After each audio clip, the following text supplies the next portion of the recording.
रामनवमी की आप सभी को हार्दिक शुभकामनाएं। और राम जी को काल्पनिक बताने वालों मेरे भाइयों या बहनों जो तुम कन्वर्टेड हो चुके हो, एक बार सुनना चाहो तो सुनना, पर मैं बोलूँगी ज़रूर कि देखो हमारे राम जी बहुत ही मर्यादा पुरुषोत्तम राम। मर्यादा पुरुषोत्तम उनको ऐसे ही थोड़ी ना कहा जाता है कि वो सिर्फ पर्टिकुलर रावण जी का ही युद्ध करने के लिए इस धरती पर उन्होंने जन्म लिया था। नहीं नहीं, उन्होंने मर्यादाएं स्थापित की है। वैसे ही हम नहीं पूछते उनको, क्योंकि रूप तो बहुत सारे हैं हमारे, विष्णु ब्रह्मा और शिव के बहुत सारे अवतार हैं, लेकिन स्पेशली राम जी को ही क्यों पूजा जाता है। देखो राम जी के आज्ञाकारी पुत्र थे, क्या क्यों कैसे नहीं कहा। पिता ने वनवास दिया, 14 वर्ष के लिए वनवास चले गए, और आज्ञाकारी पुत्र होना भी चाहिए।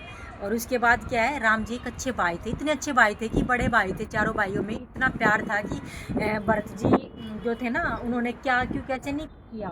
जैसे ही वो वहाँ से आए, अपने निहाल से आते हैं और उसकी माँ गद्दी का प्रलोभन उसको देती है, वो अपनी माँ को छोड़कर, गद्दी को छोड़कर अपने भाई को ढूंढने जाते हैं चित्रकूट से। वहाँ पर उनके क्या है, पद चिन्ह लाकर गद्दी पर उनको बैठा देते। सत्ता का लालच नहीं था, आजकल जैसे नहीं है भाई, तो ऐसे होते। ये मर्यादा राम जी ने स्थापित की है, एक अच्छे भाई की। त्याग दिखाती है हमें रामायण, देखो तो सही, अपने बच्चों को दिखाओ तो सही। संस्कारों से लिप्त होंगे वो, संस्कार भरेंगे, ये रेपिस्ट वगैरह नहीं पैदा होंगे, स्नेचिंग नहीं करेंगे, भ्रष्टाचार से लिप्त नहीं होंगे। एक एक एपिक जो ना सनातन धर्म का ऐसा ना बिल्कुल ही अगर संस्कारों में भर देगा, देखेगा ना कोई, देखे तो सही, देखने के लिए टाइम निकाले तो सही। उसके बाद पति बोला जाता ना, अच्छे पति नहीं थे। अरे बहुत अच्छे पति थे, ये दूसरे भी वार अफेयर चलाते रहते हैं। ऐसे ही गंदगी लेडीजों में भी ऐसी गंदगी आदमियों में भी बड़ी पड़ी है। जब उसने विश्वामित्र जी ने बोला था ना कि यज्ञ करवा रहे थे कि तुम्हारे साइड में पत्नी का होना अनिवार्य है, दूसरी शादी कर लो, तो राम जी ने शादी करने से मना कर दिया था।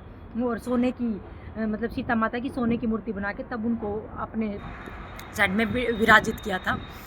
ठीक है, सीता जी को ना विराजमान किया था अपने मतलब सोने की मूर्ति बना करके। ऐसे ही होते ना वो, आज जैसे कलयुगी पति, तो ऐसे कर लेते। तो ये भी एक मर्यादा है। तो मर्यादा पुरुषोत्तम पति भी थे, मर्यादा पुरुषोत्तम और बेटे भी थे, और मर्यादा पुरुषोत्तम मर्यादा उन्होंने भाई के रूप में भी दिखाई है। और मर्यादा पुरुषोत्तम राजा तो बेस्ट थे, ठीक है।